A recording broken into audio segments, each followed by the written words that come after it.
Olá, telespectador do AmazonSat, programa Literatura em Foco gravado aqui no Hotel Blue Tree Prêmio Manaus. O hotel recebe a nossa equipe, o nosso convidado, com um café da manhã especial, inclusive com o café da manhã oriental. Claro que eu vou conversar prazerosamente com José Ribamar dos Santos, escritor que acaba de dar à cidade de Manaus um livro importantíssimo. Você é professor da universidade, você é professor das escolas públicas, municipais, estaduais, você precisa conhecer esta obra. Vamos falar de um momento muito especial da tua vida, que é nada mais, nada menos do que a experiência de ter vivenciado isso muito de perto. A obra começa a fazer um resgate, uma abordagem, a partir de 1542. Abraim, eu comecei a história em 1542 pelo simples motivo de que, exatamente quando foi dado o nome de Rio Negro, pelo capitão Francisco de Orellana, na sua viagem pelo rio Amazonas, que também deu o Rio das Amazonas, né? E passando pela foz do Rio Negro, em 3 de junho de 1542, ele se assustou naturalmente com a grande potencialidade de água preta e consagrou o nome de Rio Negro. Daí, eu fazendo as pesquisas da história de São Gabriel, primeiramente, que era Valpés, eu resolvi começar nesta época a história, porque realmente caiu muito bem, na minha opinião.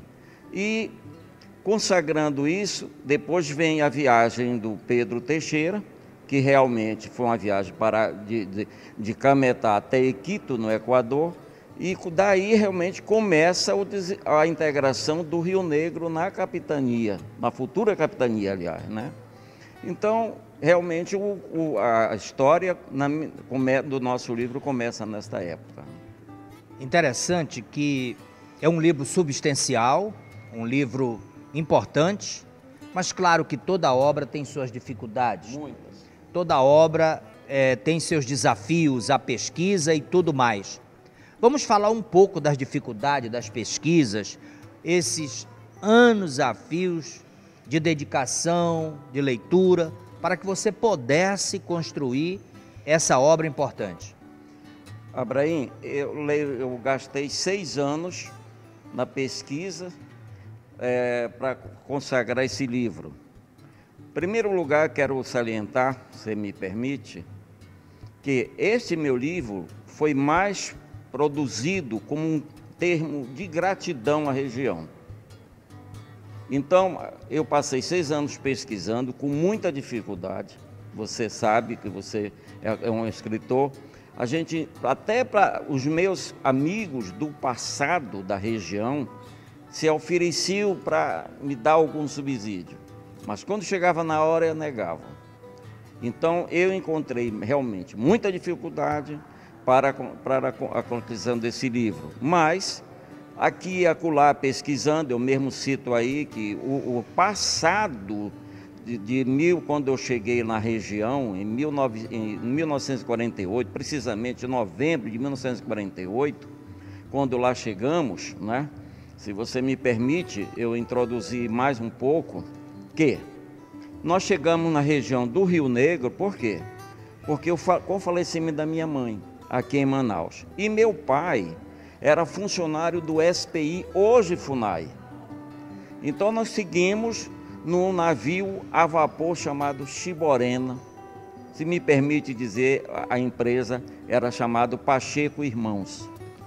E chegamos até Santa Isabel, hoje Santa Isabel do Rio Negro.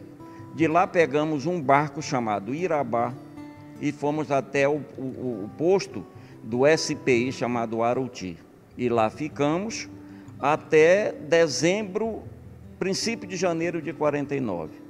Daí meu pai, com mais 4 irmãos, seguimos viagem para Valpés.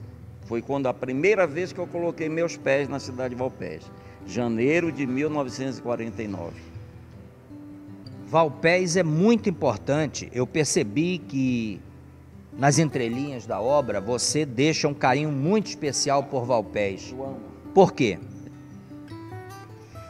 Porque Como eu acabei de falar, de explicar, que eu cheguei lá com 13 anos.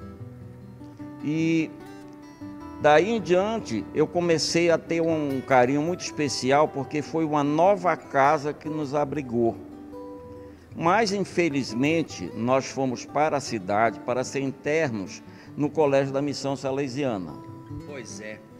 Eu vou fazer um pequeno intervalo e eu peço licença de ti. Me interessa muito esse assunto, porque tem uma fugida do colégio aí que é muito interessante. Mas olha, telespectador, eu quero falar para você do Guaraná Regente Zero. Você está fazendo regime? Você não pode consumir açúcar? Sugestão do programa. Guaraná Regente Zero. Vale a pena conferir. Mas não saia, eu volto em seguida. Me aguarde.